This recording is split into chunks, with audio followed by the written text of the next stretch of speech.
There was a great article in the Rolling Stones recently. Rolling Stones? No, Rolling Stone recently by Matt Taibbi, and it's about Dennis Kucinich. And it's the headline caught my eye. It says, "Who is ahead of his time? Dennis Kucinich, who reflects on New Hampshire, Iran, and the anti-war movement." Now, inside the article, it says that his platform in 2004 was simple enough to fit on a playing card-sized pamphlet, and now that position he had in 2004 is now progressive mainstream, right? So again, Dennis Kucinich out ahead of everybody else. And here, what was he ahead of on everybody else? Well, he preached universal health care, repeal of NAFTA, an immediate pullout from Iraq, same-sex marriage, but that was 10 years ahead of Barack Obama, slashing the defense budget, and decriminalization of marijuana. I mean, that just seems like really fastball down the middle stuff today. And, I remember back when he was running, people were saying he was way out there. He was way out. Well, I'm pleased to have him with us today. Very special guest. He served 16 years in Congress, including a stint on the House Committee of Government Oversight, where he investigated the subprime meltdown in 2008 financial collapse. And he was also a candidate for the Democratic nomination in 2004 and 2008. Welcome back to the show. It's Dennis Kucinich. Hi, Dennis. Jimmy, thank you. And thank you to the rest of your helpers in the studio. I appreciate this opportunity to talk with you at this important moment in our country, Jimmy. Now, I don't want to bury the lead. Now, we have a couple things to talk about, but I did not know this, but you've endorsed Tulsi Gabbard for president. Can you tell us why? Well, yes, Tulsi is foursquare against the U.S. interventionism. She is probably the one candidate in this race who understands what Max Blumenthal was writing about when he wrote The Management of Savagery, about how the United States helps to create all of the people we term to be enemies. And we really need a new direction. I mean, she put out legislation a couple of years ago about stop funding terrorists. And Jimmy, on a personal note, when Tulsi first thought about running to Congress, she came to my office and asked me for help. And to me, the minute I met her, I said, this is somebody who has tremendous potential. And so not only did I help her in her first congressional race in Hawaii, but when she told me that she was going to run for president, I said, I'll be glad to support your candidacy. And my wife and I were in New Hampshire a few days ago with Tulsi, campaigning in Manchester and other areas and the response she's getting is across the board very, very positive, and it's good to see that. Yeah. So now the quote that you had about Tulsi, I liked, is that she didn't. Well, here, let me see. I'll find it. It's in the Rolling Stone article, it said he's anti-war to his core and not terribly interested in partisan politics, which he believes does violence to cognition. Tell me what that means. What do you mean when you say that partisan politics does violence to cognition? Well, the idea that you're a Democrat, you have to go lockstep with the Democrats, that the Democratic Party then becomes the font of all legitimacy and mercy and love, and the Republicans are just the opposite. I mean, that's stupid.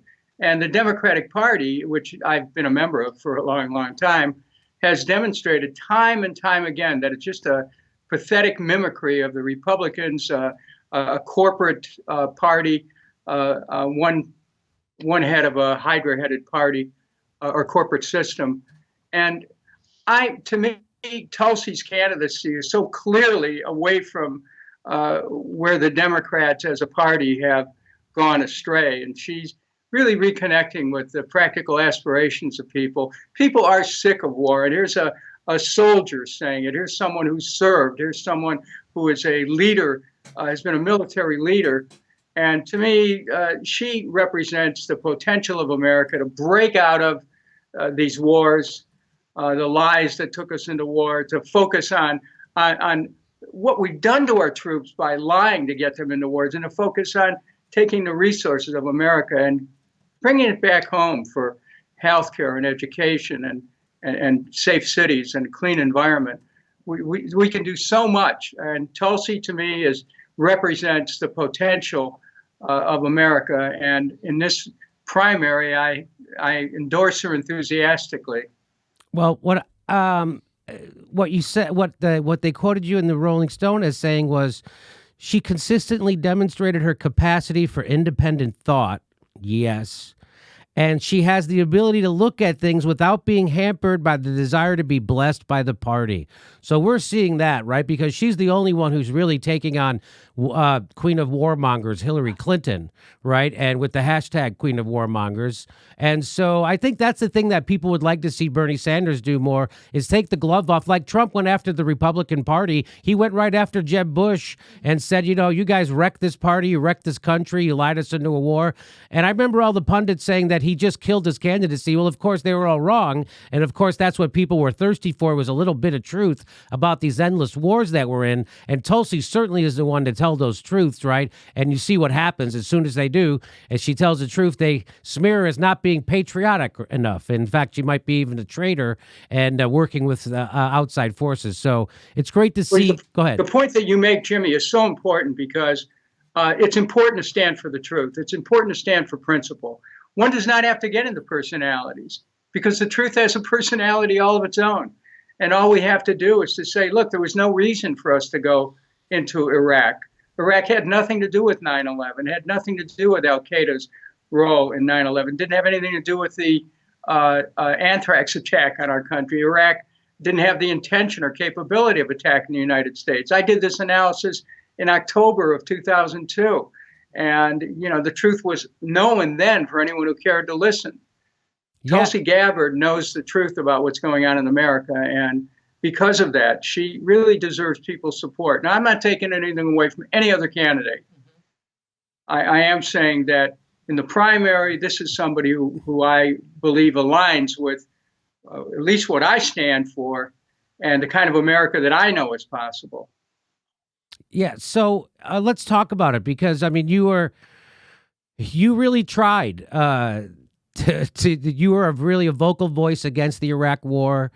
You were for Congress taking back the power to go to war. So tell us, what do you see any parallels between then and now? What's happening with Trump and Iran, and 3 years of Russiagate by the Democrats, and now finally, people are starting to say, hey, maybe we should start trying to rein in the power of the president, who they all say is working for a foreign leader anyway. Well, first of all, let's separate some of these things. What I have seen since 2000 is a series of regime change efforts that have been backed by both parties. The attempt to, starting with Afghanistan, Iraq, Libya, Ukraine, Syria, and of course, the attempt to destabilize Russia, and I'm just naming a few. The fact of the matter is that America has to stop this empire building, these regime change wars, has to stop violating international law. The world isn't ours to go and conquer and to kill whoever we want. And so when a candidate comes forward, as Tulsi Gabbard does, and says, look, it's time to take a new direction. And it really four square looks at foreign policies and the implication to our domestic policies. The average family of four is paying, depending on how you gauge it, has paid anywhere from $80,000 to $150,000 for throughout the term of the wars that we've had since 9/11, and this whole war machine is sucking the economic vitality out of the American people. And Tulsi is someone who stands not only against that, but stands for a different approach to international relations, away from interventionism, away from this idea of America above all other nations. We need to work with the world community. Doesn't mean there's not danger out there, but we shouldn't create more danger. Jimmy, just think of, we can't even foresee the danger that was created by the assassination of General Soleimani.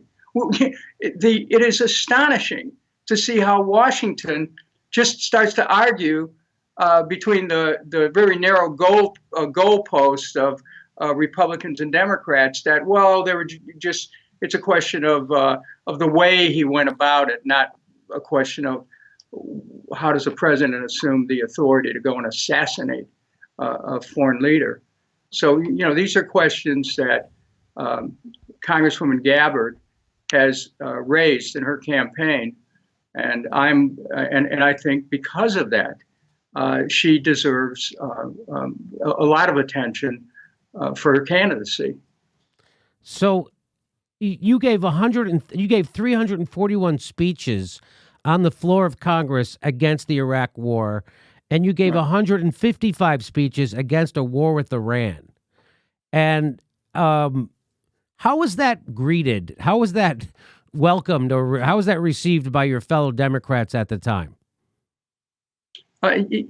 Initially people would just look the other way because the thinking was, well, the party mentality, we're supporting the war, and it was pathetic. And there were occasionally people would come up to me and say, you're right, and we know it, but this is what we have to do. This lockstep approach to supporting war is destroying the country. And so my feeling was, when I didn't just give those speeches, Jimmy, I researched them.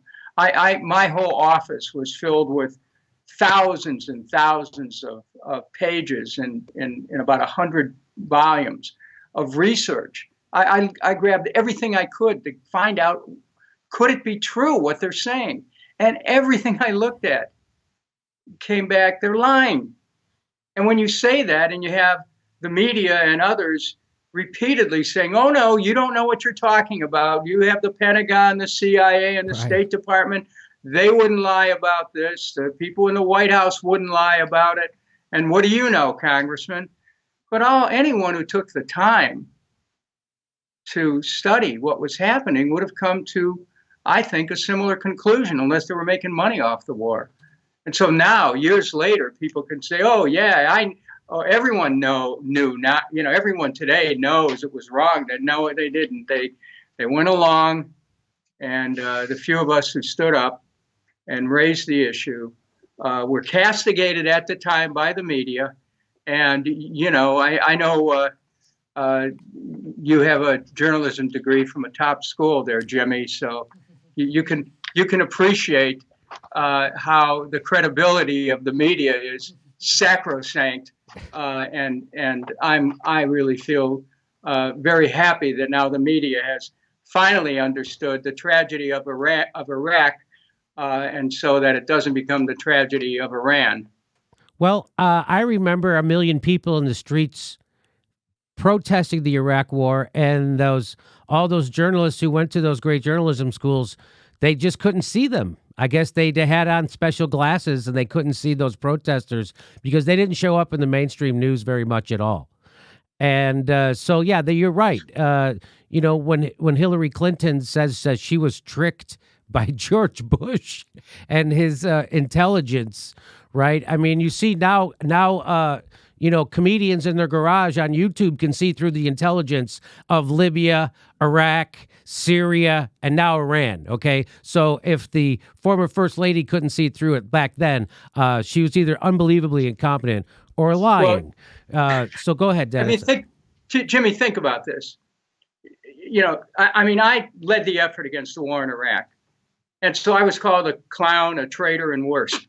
And the people who were beating the drums for it, some in the media and some inside the government, they were hailed as great Americans. Yep. And have never to this day been held to account for misleading this country, for causing the deaths of about 4,600 American men and women, for causing the deaths of perhaps over 1 million. Right. A million innocent Iraqis. I think about this, and it's heartbreaking to think of all the damage that our country did over in Iraq based on a lie. And when I took articles of impeachment forward, 35 articles of impeachment to call President Bush to an accounting, the Democratic Party hierarchy didn't even want to hear about it. No, they're involved in an impeachment right now. But when it comes to war, to lying to take us into war, they don't want to hear about that. Why? Because we have a condition in America where the two parties are again the two aspects of a war party, and that redounds to great damage to the American people, to the aspirations for the future, to their children and themselves. We have a crumbling infrastructure in America. So let me ask and you. We're blowing up bridges in other countries. I know. So don't you think that suppresses the vote? When people see that, they see that you have endless money anytime, right? They're giving Trump an extra $131 billion to go bomb countries at his behest. And at the same time, they're saying he should be impeached for being a traitor. And he's also doing things at the behest of Vladimir Putin. So I think regular people, like the biggest voting block is people who don't vote. Right. So I think that's who Tulsi is reaching. And I think that's whoever wins needs to reach. And don't you think that suppresses the vote when they see both parties pouring endless money into war? Meanwhile, they're said we don't have any money for your college. We don't have any money for your health care. And we don't have any money to fix your broken roads and bridges. Well, you're right about that. And I'll tell you what the way this works. When Congress goes ahead and approved about an $800 billion, it's more than that because you have to throw in the intelligence agencies and all the other apparatus of war. It no doubt goes over $1 trillion. When Congress does that and gives the president that kind of power, and then they turn around and say, well, we're going to impeach him for these other things, it borders on lunacy.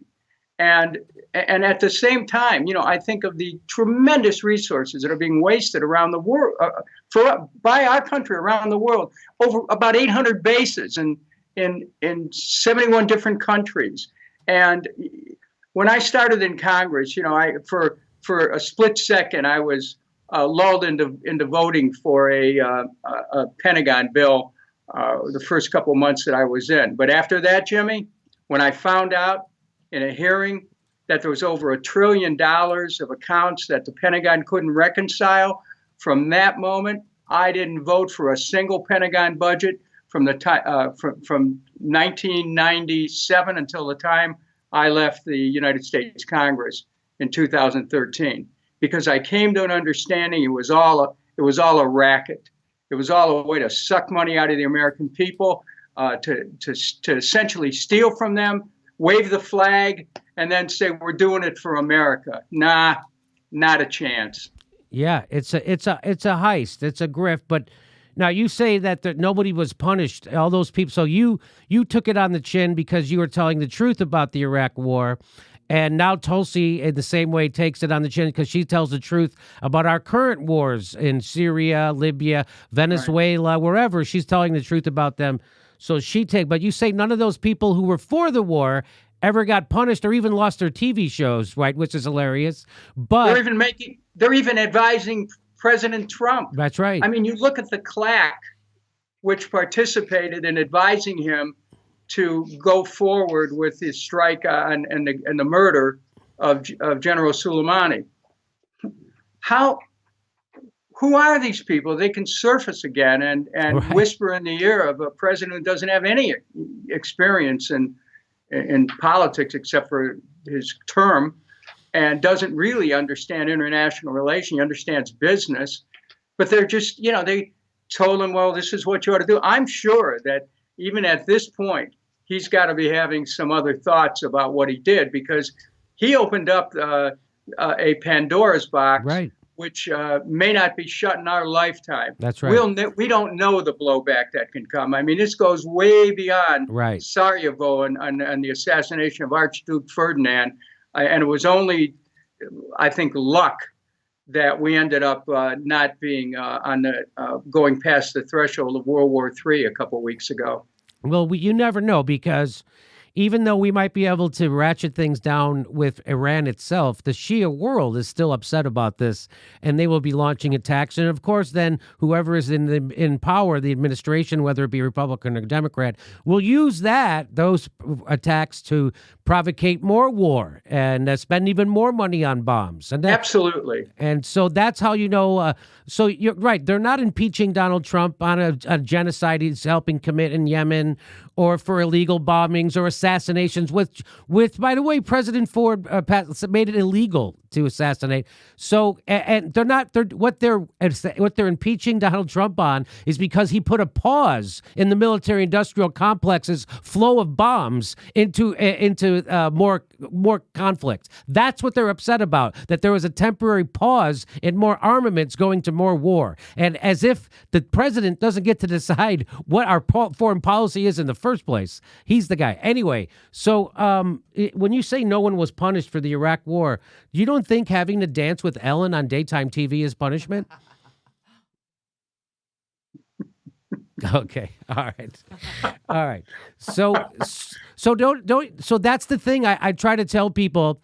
Do you agree with my opinion that the Democratic Party did 3 years of Russiagate and is now doing an impeachment because they really don't have anything to offer those 100 million people who didn't get off the couch and vote? Because if they had something to offer them, they would be doing that instead of doing this. Yes. And the reason why they're doing this, but at the same time they're impeaching him, they just passed Trump's entire legislative agenda. They just gave him his NAFTA 2.0. They just gave him money for his border wall. They helped him deregulate Wall Street. They gave him money for a new space force. They gave him money for a space force.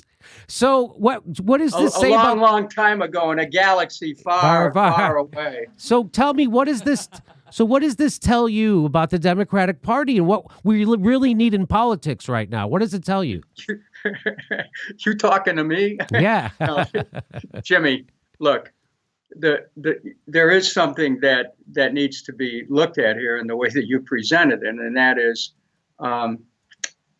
when you look at the 2016 election, which to me was decided with James Comey's gambit, essentially declaring Hillary Clinton dishonest 11 days before the election. I looked at the polls because I was following it for a network, and I saw the polls in state after state start to go down, and I thought, Trump has a shot at this.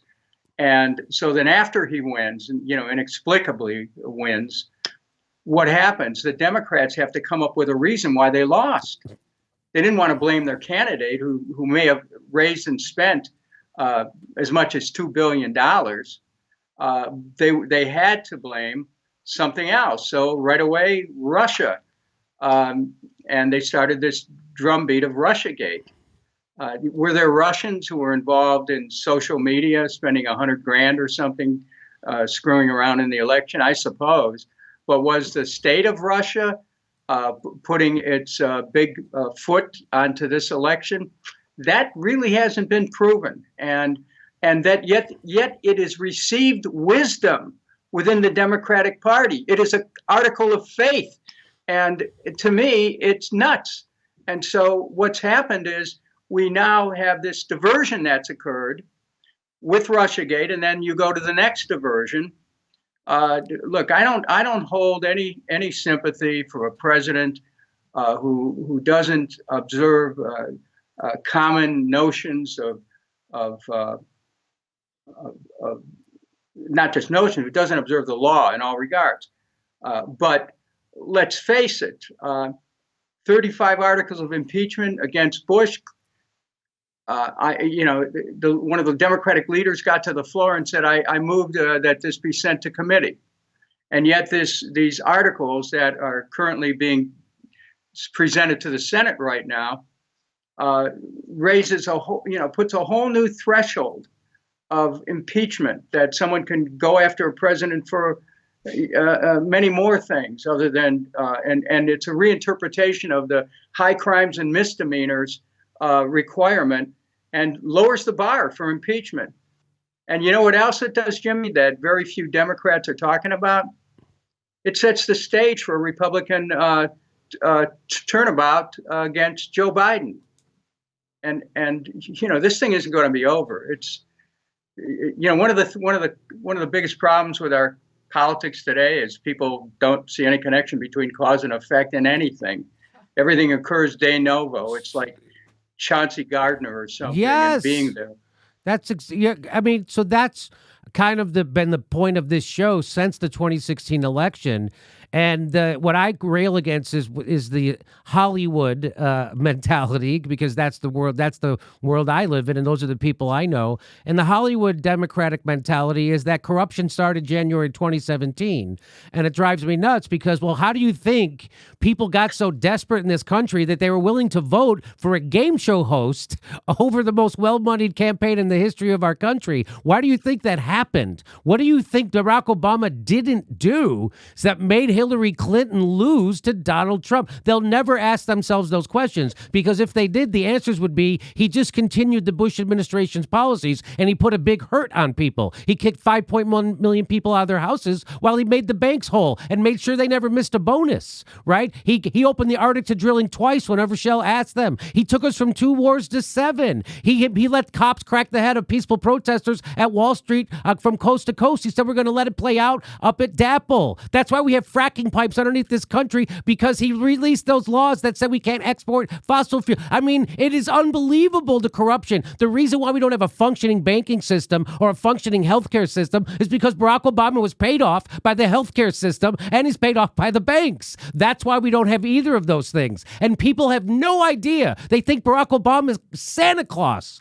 And I'm here to tell them Santa Claus is an asshole, because that after 8 years of him, people in Flint wouldn't come out to vote for his handbook successor, and they voted for Donald Trump instead. In fact, in Flint, Michigan, where Barack Obama flew in, took a sip of water and left and did nothing for those people. 8,000 fewer black people voted in Flint, Michigan for Hillary Clinton than voted for Barack Obama. She lost that state by 17,000 votes. In Flint, Michigan alone, they had 8,000 fewer voters for Hillary Clinton. That is a direct cause and effect from Barack Obama's lack of helping those people. He didn't even give them health care on the way out the door. So that's what I rail against at this show, is that corruption didn't start on January 2017. That is a symptom of the corruption that has been bipartisan, and it's a war machine that owns both parties. Okay, I'll throw it to you. I'll stop talking. No, Jimmy, as you're speaking, I'm thinking about the musical, both the film and the stage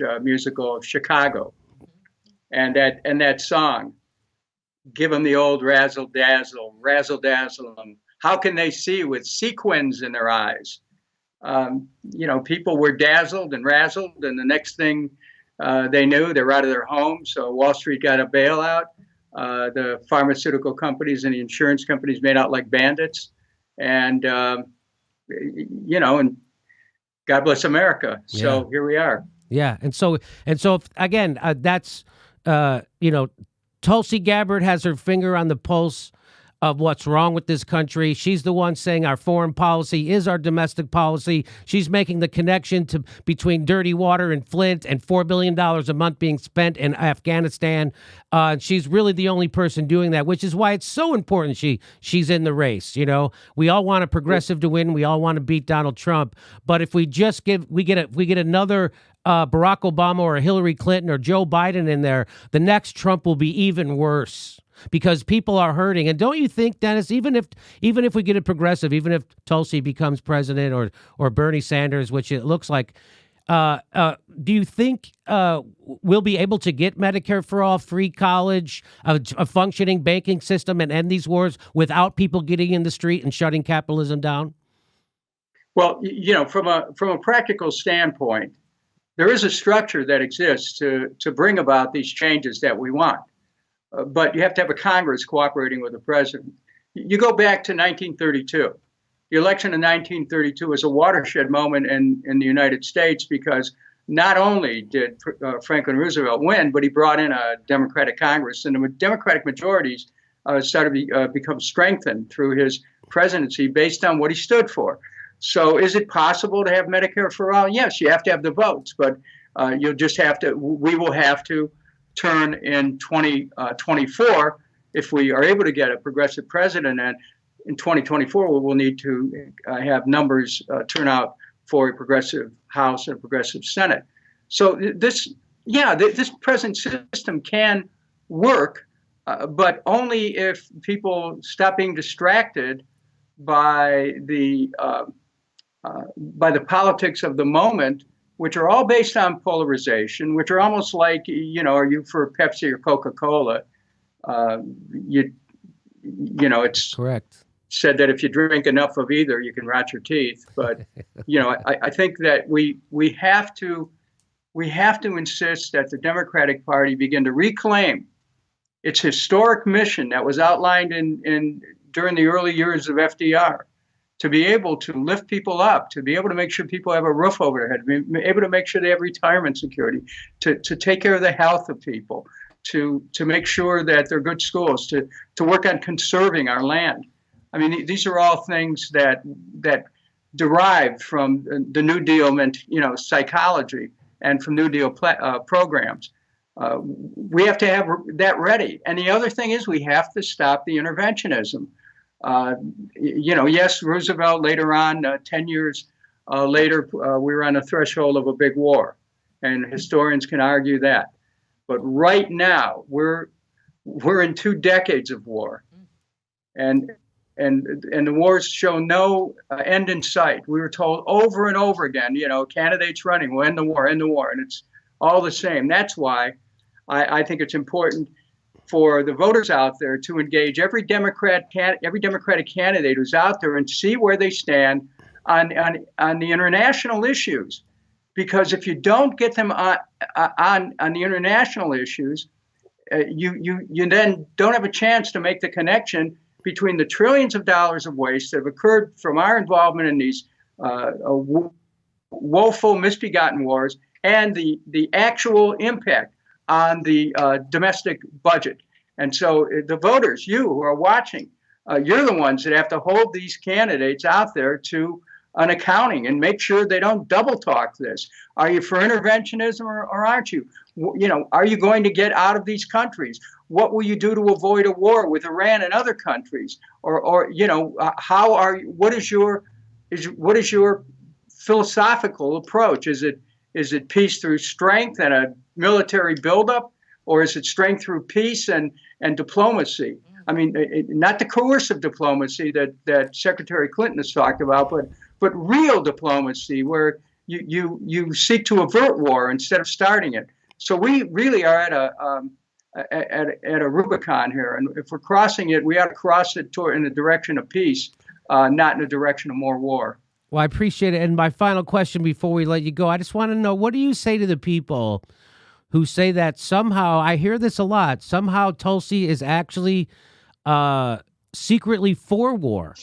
That she's because she's for drone bombing and she's for the war on terrorism and she's for the it's just weird how they can turn it on their head. The only politician in the entire country talking about ending our regime change wars, in fact, going on television and teaching the term regime change wars to journalists, and somehow that person is also secretly pro-war. What do you say to that criticism? Well, look, I'm someone who led the effort against just about every single intervention that occurred during my time in Congress, and in 2 presidential campaigns, brought to the American people the possibility that we could take a new direction away from war.